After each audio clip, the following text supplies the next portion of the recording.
धीरा ये जहर एक दिन आपको खोखला कर देगा, हड्डियां कमजोर पड़ जाएंगी, समय के पहले बीमारियों का आप घर बन जाएंगे। जब शाम को आप चाय पीते हैं, आहा यही मूल है। बड़े बड़ी पवित्र बुद्धियों को भी आहार दूषित जाने पर भ्रष्ट आचरण हो गया। आज जितनी बीमारियां हैं सिर्फ गलत खाने से हैं। राधे राधे दोस्तों, स्वागत है आपका एक और धमाकेदार वीडियो में। दोस्तों, आज की वीडियो में हम सबको जानने को मिलेगा चार कथावाचक के श्रीमुख से कि हम सबको चाय कैसे पीना चाहिए, या फिर चाय पीने का नुकसान क्या है और भोजन कैसे करना चाहिए, किस प्रकार के भोजन करने से हमें ज्यादा लाभ मिलता है और किस प्रकार के भोजन करने से हमें बहुत ज्यादा नुकसान होता है और घर परिवार में दुख तकलीफ आता है। वीडियो पूरा देखिए, सब जान पाओगे आप, और कमेंट करके जरूर बताना कि कौन से महाराज का विचार आपको अच्छा लगा। और चाय ना पिए? चाय काहे पियोगी मैया?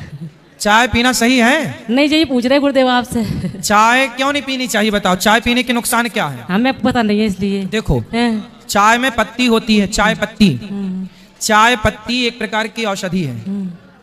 चाय पत्ती में जब आप दूध डालते हैं तो चाय पत्ती के संपर्क में जब दूध आता है तो दूध का गुण बदल जाता है और बदल करके वो पॉइजन हो जाता है, जहर बन जाता है। इसलिए आपने देखा होगा कि चाय पीने वालों को नशा होने लग जाता है। चाय नहीं मिलेगी तब तक वो बेचैन रहते हैं जी। चाय पीने वाले को चाय ना मिले ना तो पागल सा हो जाता है। आप बताओ, ये पागलपन नशा है या नहीं जी? और ये शक्कर तो होती है मस्त, उसमें शुगर को बढ़ाने का काम करता है।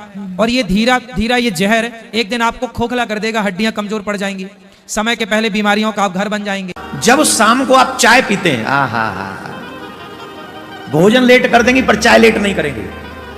चाय पे तो माताएं बहन कोई भी आ जाए वो चाय बनाएंगी उसके लिए, और एक कप अपने लिए स्पेशल। पहली बात तो मैं ये कह नहीं सकता कि चाय मत पियो, क्योंकि मैं खुद पीता हूं, इसलिए मैं आपको मना नहीं कर सकता, ठीक। लेकिन एक सलाह जरूर दूंगा कि कभी भी खाली चाय न पिए। हो सके तो शाम को जूस वगैरह पी लें, माताओं के लिए जरूरी है। अगर जो ये पति, ध्यान से सुन लो, पति जितने भी पति अपनी पत्नी को अपने हाथ से जूस पिला के पिलाओ, फिर कहो पियो देवी तुम बहुत काम करती हो, है? ध्यान से, मजाक नहीं करे, हंसो मत। पति हंस रहे बोले हैं ये तो हमें पिलाती हैं, हम कैसे पिलाएं? पिला दिया करो कभी 2-4 दिन में एक आध बार, लो तुम भी पियो। तो अगर हो सके तो जूस पिए, चाय को त्याग दें, कॉफी देख लें आप, लेकिन चाय जब पीनी हो शाम को तो कभी भी खाली चाय न पिए। भोजन है ये जीवन का एक बहुत बड़ा अंग है।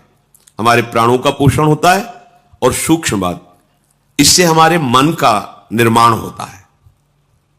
अगर हम अपवित्र भोजन, गंदे विचारों से युक्त बनाया हुआ भोजन, अधर्म के द्वारा कमाए हुए धन से भोजन, तो हमारे मन को वासना में कर देगा, मलिन कर देगा, और बुद्धि को निर्णय ठीक करने की शक्ति का अपहरण कर लेगा।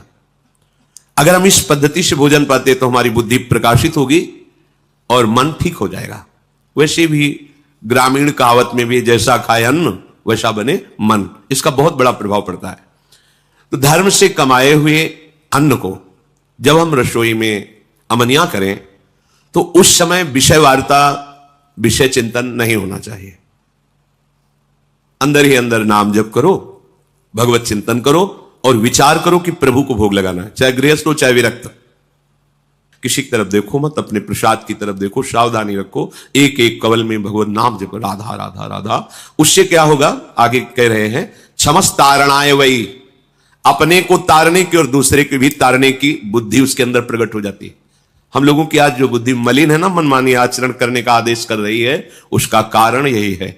बहुत तरह से हम अपनी बुद्धि को अपवित्र करते रहते हैं। आहार पूरे जीवन का आधार है। भोजन ठीक है तो सब ठीक हो जाएगा। भोजन धर्म युक्त कमाए हुए धन से भगवत चिंतन करते हुए, रसोई में अमनिया करके, भगवत अर्पित करके, प्रसाद स्वरूप मौन धारण करते हुए, नाम जप करते हुए प्रसाद को एक हाथ से पाना। इससे क्या होगा, कह रहे हैं सात क्षमस तारणाए वही, वो अपने को भी तारने में समर्थ है और दूसरे को भी तारने में समर्थ हो जाएगा। क्या होगा, उसकी बुद्धि भगवत परायण हो जाएगी। और इसके विपरीत जूता पहने हैं, अब जैसे आप समय देखो कलयुग का, आप जैसे भोजनालय में कहीं, जिन्हें होटल आदि कहते हैं, वहां पाने गए, आप जूता थोड़ी उतारते हैं, हाथ थोड़ी धोते हैं, कुल्ला थोड़ी करते हैं, पशुवत आचरण। ऐसे ही जूता पहने हुए, ऐसे ही क्या कैसा बना हुआ है, कोई निर्णय नहीं, तो बुद्धि कहां जा रही है? देखो ना, केवल अधर्माचरण की तरफ बुद्धि जा रही, शास्त्र युक्त, इंद्रियां शांत, भगवत चिंतन परायण, धर्म युक्त चेष्टाएं, ये सब केवल कहने में रह जाती, जीवन में आचरण में नहीं आ पाती, क्योंकि आहार विहार ही ठीक नहीं है। यही मूल है, बड़े बड़ी पवित्र बुद्धियों को भी आहार दूषित जाने पर भ्रष्ट आचरण हो गए। आज जितनी बीमारियां हैं सिर्फ गलत खाने से हैं। यदि सब लोग सही सही खाएं और परफेक्ट खाएं तो कभी बीमार नहीं पड़ेंगे। अब जैसे आप चाय पीते हैं, क्या चाय पीने योग्य है? मैया आप तो सिर हिला रही थी, हाँ तो पीती हो ना, एक लोटा पीती, हमारी माताएं तो एक एक लोटा चाय, आदमी पीता है जरा सी कप भर पीता है, कुछ लोग तो एक एक लोटा चाय पी जाते हैं। क्यों मैया आप चाय पीती हो ना, एक लोटा, एक गिलास, एक कप, क्यों पीती हो? नहीं रहा जाता? चाय क्यों पीना है मेरी मां? तुलसी पानी में डालो, थोड़ा अदरक डाल लो, और भी पदार्थ होते हैं जो पौष्टिक हैं, थोड़ा थोड़ा डाल के उनको पका के उनका रस पियो, आपका स्वास्थ्य लंबा चलेगा, बीमारी नहीं पड़ेंगे। कोरोना काल में डॉक्टरों ने क्या बताया? क्या पियो?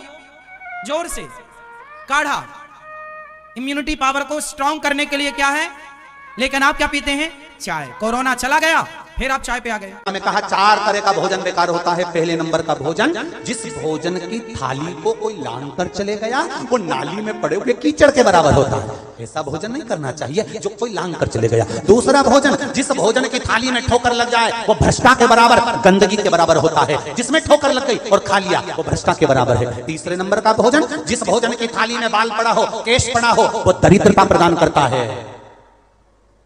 और चौथे नंबर का भोजन, पति और पत्नी एक ही थाली में साथ बैठकर भोजन कर रहे हो तो वो मदिरा के बराबर होता है। ये 4 तरह का भोजन। बहुत बहुत धन्यवाद सारे महाराज जी को इतना सुंदर सत्संग और जानकारी हम सबको देने के लिए, सही मार्गदर्शन करने के लिए। दोस्तों, वीडियो आपको थोड़ा भी अच्छा लगा हो तो इन बातों को फॉलो जरूर करना। सारे रोग दुख तकलीफ से हमेशा बचे रहोगे। वीडियो को लाइक कमेंट कीजिए, चैनल को सब्सक्राइब कीजिए। मिलते हैं नए वीडियो पर। राधे राधे।